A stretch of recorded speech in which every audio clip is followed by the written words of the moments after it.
ಸಿರಿಯಾದ ದೊಡ್ಡ ನಗರ ಮತ್ತು ರಾಜಧಾನಿಯಾದ ಡಮಾಸ್ಕಸ್ ನಗರದಲ್ಲಿ ಭಾನುವಾರದ ಪ್ರಾರ್ಥನೆ ನಡೆಯುವ ವೇಳೆ ಉಗ್ರರ ದಾಳಿಯಾದುದರಿಂದ 15ಕ್ಕೂ ಹೆಚ್ಚು ಜನರು ಮರಣ ಕಂಡು ಸಾಕಷ್ಟು ಜನರು ಗಂಭೀರ ಗಾಯಗೊಂಡಿದ್ದಾರೆ. 15ಕ್ಕೂ ಹೆಚ್ಚು ಜನರು ಸಾವು ಕಂಡಿರುವುದನ್ನು ಸಿರಿಯಾದ ಆಂತರಿಕ ವ್ಯವಹಾರಗಳ ಸಚಿವಾಲಯ ಪ್ರಕಟಿಸಿದೆ.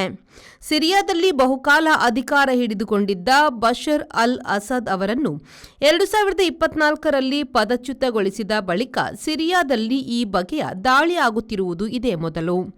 ಆ ಬಳಿಕ ಅಧಿಕಾರಕ್ಕೆ ಬಂದವರು ದೇಶಕ್ಕೆ ಭದ್ರತೆ ತರುವಲ್ಲಿ ಸಮಸ್ಯೆ ಎದುರಿಸಿದರೂ ಈ 6 ತಿಂಗಳಲ್ಲಿ ಸಿರಿಯಾದಲ್ಲಿ ಯಾವುದೇ ಉಗ್ರ ದಾಳಿ ನಡೆದಿಲ್ಲ.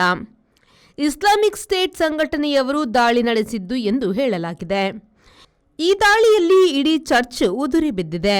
ಇಗರ್ಜಿಯ ಒಳಗೆಲ್ಲ ರಕ್ತದೋಕುಳಿ ಕಂಡಿದೆ. ರಕ್ಷಣಾ ಕಾರ್ಯಕರ್ತರು ಗಾಯಗೊಂಡವರನ್ನು ಆಸ್ಪತ್ರೆಗೆ ಸಾಗಿಸಿದ್ದಾರೆ. ಅವರ ಖಚಿತ ಸಂಖ್ಯೆ ತಿಳಿದು ಬಂದಿಲ್ಲ. 50ಕ್ಕಿಂತ ಹೆಚ್ಚು ಜನರಿರಬಹುದು ಎಂದು ಹೇಳಲಾಗಿದೆ. Ajanta Business Center provides comfortable space where work gets done with more ease. A friendly environment means less of stress, more of teamwork. Sir?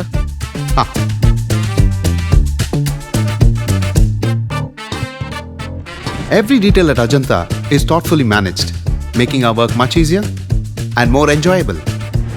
When employees work in harmony, it creates an environment where everyone thrives, allowing us to achieve the best of work with maximum effectiveness. Invest in workspaces managed by Vertex. Invest smart. Invest in Mangaluru.